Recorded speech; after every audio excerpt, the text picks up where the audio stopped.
Chungathara കളക്കുന്നിൽ rubber തോട്ടത്തിന് തീപിടിച്ചു. തോട്ടുപുറത്ത് സലീം എന്നയാളുടെ ഉടമസ്ഥതയിലുള്ള റബ്ബർ തോട്ടത്തിലെ അരയേക്കറോളം വരുന്ന ഭാഗത്തെ അടിക്കാടുകളാണ് കത്തി നശിച്ചത്. ഞായറാഴ്ച ഉച്ചയ്ക്ക് 1:30 മണിയോടുകൂടിയാണ് സംഭവം.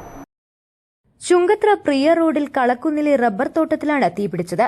കുട്ടികൾ പടക്കം പൊട്ടിച്ചതിൽ നിന്നുമാണ് തീപിടിച്ചതെന്നാണ് സംശയിക്കുന്നത്.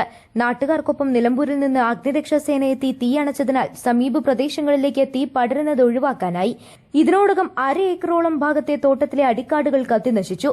Grade station officer K Yusuf അലിയുടെ നേതൃത്വത്തിൽ senior fire and rescue officer R Sujith, fire and rescue ഓഫീസർമാരായ K S Mohan, P Muhammad Shafi, Rajin Raj, A Sreeraj, C Ramesh, K Nikhil, U Sunil, V A Akhil, T S Akhil, ഹോംഗാർഡ്മാരായ N Raveendran, M V Unnikrishnan എന്നിവരും നാട്ടുകാരും ചേർന്നാണ് തീയണച്ചത്.